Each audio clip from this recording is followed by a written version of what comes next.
1104 दिन लग गए पाकिस्तान को अवे टेस्ट मैच जीतने में। अबे 3 साल लग गए भाई, 3 साल। 3 साल में 3 बच्चे नॉर्मल हो जाते हैं, और जो थोड़ा ज्यादा तेज हो, जिसको आग लगी, वो तो जुड़वा जुड़वा करके 5-6 कर लेते हैं। भाई 3 साल लग गए हमें एक टेस्ट मैच अवे जीतने में। हो भाई, ये स्टैट्स तो दिमाग को खोखला कर देने वाले स्टैट्स हैं भाई।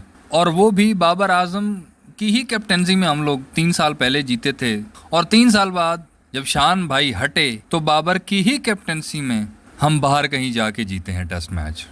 वैसे कमाल है ना, 3-4 दिन पहले बाबर को ये गालियां पड़ रही थी पहले टेस्ट मैच के बाद, बाबर ये तो बाबर वो, बाबर तेरी ऐसी रीत ऐसी। और कुदरत का निजाम देखो कि अभी प्रेस बाबर आजम को मिल रहा है। तूने कमाल कर दिया भाई, तू वापस आया है तो हमें जीत मिली है। अब हालांकि वेस्ट इंडीज की टीम वो टीम है कि जिससे जीत के हमें को परवाह नहीं होनी थी यार, कि ये कौन सी टीम है यार, ये कौन सा जीत गए। हम तो मतलब वाइट वॉश के बाद भी नॉर्मली लोग रिएक्ट करते हैं। वेस्ट इंडीज की ऐसी टीम है, हम सीरीज बराबर करके भी भंगड़े डाल रहे हैं। हमारे लिए तो यही बहुत बड़ी बला है।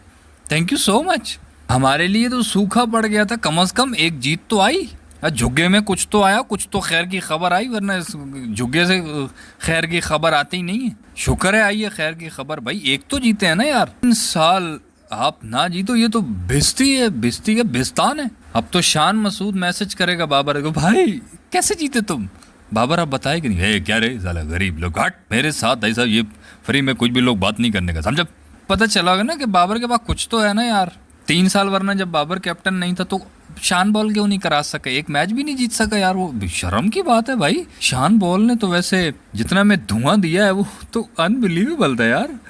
हमें पता ही नहीं चला 3 साल ना, वो इंग्लिश बोल बाल के, मतलब थोड़ा डिसेंट बन के अच्छा खासा चूना लगा कर गए हैं शान बॉल। ये क्रेडिट बाबर को फिर से चला गया है कि चलो वो वापस आया है तो हमें जीत तो मिली है ना कम से कम। थैंक यू भाई। पाकिस्तान फाइनली वेस्ट इंडीज से सेकंड टेस्ट मैच जीतने में कामयाब हो ही गया। आज चौथा दिन था, तीसरे दिन ही मतलब इसका रिजल्ट तो सामने आ ही गया था काफ़ी हद तक, क्योंकि जब पाकिस्तान ने उनके 6 आउट कर दिए थे 103 के ऊपर, पाकिस्तान को 60 रन की लीड मिल चुकी थी, तो एक तरह से लग ही रहा था कि यार ज़्यादा से ज़्यादा ये 100 बना लेंगे, 150 का टारगेट दे देंगे, तो मतलब चांसेस थे हमारे। हाँ ये था कि ये 100 से ऊपर अगर ले गए ना तो फिर हमारे जीतने की गारंटी हमारी कोई नहीं है, क्योंकि वो फिर हमारे बैट्समैनों को लगता है कि नहीं पिच मुश्किल होगी, वरना ये ऐसे आउट ना होते। मतलब 150 अगर हो जाए ना, 150 का टारगेट हमें मिल जाए, बैट्समैनों का नाच देखा करो। ये तो उनका मेहरबानी है उनकी कि उन्होंने 75 का टारगेट दे दिया हमें चौथे दिन। 75 का टारगेट तो इनको फिर पता चल ही गया था कि यार ये तो ना करके वाइडों से भी पूरा हो जाएगा। इस टेस्ट मैच में सबसे ज़्यादा क्रेडिट अब्दुल्ला शफीक को जाता है, किताबी भाई को। इसकी भी बहुत अरसे के बाद वापसी हुई थी भाई। किताबी साहब की किताब खोल ही नहीं रही थे, वर्के सारे फट चुके थे। शुक्र है ये कहीं आके खुद भी फटा है। शुक्र है 160 इसने किया है, कोई प्रेशर बना है। एक आध प्लेयर आपका अच्छा कर जाए ना, मतलब इस तरह से कोई मोमेंटम बना जाए, 1-2 प्लेयर आपके, जैसे अब्दुल्ला शफीक कर गया, वो कुदरती जो है ना वो कॉन्फिडेंस आ जाता है बाकी प्लेयर्स में भी कि यार हाँ यार मतलब चीज़ें हमारे हाथ में हैं। अगले कोई तोप खान तो नहीं है, अगर तोप होते तो हमारे साथ ये जो लौंडा पड़ा ये कैसे कर गया। वो जब कोई अच्छा कर ही ना रहा हो सारे कांपने लग जाते हैं। हमारे लड़कों का डर ही खत्म नहीं होता कि डरे हुए हैं यार, अबे काले हैं तो हमें क्या मार डालेंगे वो। पता नहीं हमारे खिलाड़ियों को ये डर होता है कहीं ऐसा ना हो कि हमें वो कोई दम छू पड़े, हम ही काले हो जाएंगे। अबे इतना क्यों डरते हो यार। वेस्ट इंडीज़ की टीम अभी तो वो टीम है, उसको कोई जानता ही नहीं है बेचारों को। उनको वाइट वॉश करना चाहिए था, लेकिन पहला टेस्ट जिस तरह से हम लोग हारे थे तो लग यही रहा था कि हाँ वाइट वॉश तो होगा लेकिन शायद हमारा होगा, तो इसलिए वो खुशी अब थोड़ी डबल है कि शुक्र है हम वाइट वॉश तो नहीं हुए। 75 का टारगेट बड़े आराम से पाकिस्तान ने चेस कर लिया। अब वो अलग बात है कि इमाम भाई पे बात नहीं करनी, पीछे से इमाम दे अल्लाह अकबर। इमाम भाई की पूरी कोशिश होती है कि मेरे पीछे ये वाली तकबीर पढ़ेंगे, पीछे से इमाम दे हम भी गए। इमाम भाई आते हैं शुरू में ही, इसको मैंने हमेशा देखा, मैंने नहीं देखा कभी ये भाई, चाहे कोई अच्छा मैच है चाहे कोई बुरा मैच है, इसका काम पता है क्या होता है, ये पता नहीं अगलों से सुपारी ले गया था या क्या करता है कि भाई मैं जाते ही ना फौरन आउट हो जाऊंगा और रिएक्शन ऐसे दूंगा जैसे पिच बहुत मुश्किल है, ताकि जो बाहर बैट्समैन बैठे हुए हैं ना उनकी तो भाई मैसी तैसी हो जाए। वो तो कहीं यार इमामुल हक जिस तरह की फेस एक्सप्रेशन बना के आ रहा है ना, लगता है पिच बहुत मुश्किल है, सबकी ऐसी तैसी कर देता है ये बंदा कॉन्फिडेंस की। आप खुद सोचो ना, अगर आपका ओपनर जा रहा है वो पिच पे जाके नाचना शुरू कर देता है और आउट होके आ जाता है, अब पीछे वाला को क्या कॉन्फिडेंस बचेगा। अगर ओपनर जाके 100-150 मार दे जैसे अभिषेक शर्मा करता है, चलता वो कभी कभी है लेकिन जब चलता है तो कमाल करता है ना। इसी तरह के वो इंग्लैंड का फिल सॉल्ट है, वो इस तरह के लोग, वो भाई अगर जाके धुलाई करना शुरू कर दें तो पीछे वालों को कॉन्फिडेंस खुद ब खुद उनका अप हो जाता है कि यार नहीं, हमारा लड़का कर रहा है ना, इसका मतलब नॉर्मल ही है यार, कोई बला नहीं है, नॉर्मल बॉलें ही लगती। वो अच्छी बॉलें भी उनकी नॉर्मल लगने लग जाती है कि नहीं यार ये अच्छी बॉल पे छक्का मार रहा है, क्या ही नॉर्मल ही कर रहा है, कुदरती कॉन्फिडेंस आ जाता है। लेकिन इमाम भाई ने ये ठान रखी है कि जब तक मेरा कैरियर रहेगा, जब तक ये मुझे चांसेस देते रहेंगे, मैं पूरी कोशिश करूंगा कि इनको यह जलील करवाऊं, ये इनको डरा डरा के रखूं कि भाई नहीं मार डालेंगे। आज तो पिच बहुत मुश्किल है। इस भाई ने इसी कश्मकश में 10 साल गुजार दिए। थैंक यू इमाम भाई, आपकी ये सर्विसेज हम कभी नहीं भूलेंगे।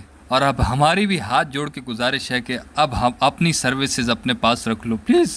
ये सर्विसेज का चूना किसी और को जाके बेच दो, हमें बहुत लगा लिया आपने, इतना तो आपने कमा ही लिया होगा कि अब आपकी मतलब 7 नस्लें उनको काम करने की ज़रूरत नहीं है। तो जब इतना लूट ही चुके हो, इतना कमा ही चुके, तो अब तो जान छोड़ दो भाई। एक मैच तो दिखा दो जो था तुमने, कुछ बड़ा मैच में कुछ तो अचीव किया हो। ये इंग्लैंड सीरीज़ में मुझे नहीं लगता कि इमाम भाई की अब कोई गुंजाइश होगी। इससे माजरत ही करेंगे बाबर आजम कि आप मेरे दोस्त ज़रूर हैं, पहले ही मैं दोस्ती की वजह से बहुत जलील हुआ, तो आपसे रिक्वेस्ट है कि आप मुझे दोस्ती वाला गुलदस्ता देकर घर चले जाएं। शान मसूद को ही खिलाएंगे, और खिलाना भी उसी को चाहिए अगर वो ठीक होता है, उसकी इंजरी ठीक होती है तो, क्योंकि वो कैप्टनसी से हटा है तो इंग्लिश से उससे फुर्सत मिली है, वो बैटिंग पे फोकस कर रहा है भाई, बैटिंग वो अच्छी कर रहा है, तो उसी को चांसेस देना चाहिए। इमाम भाई से माजरत कर लेनी चाहिए।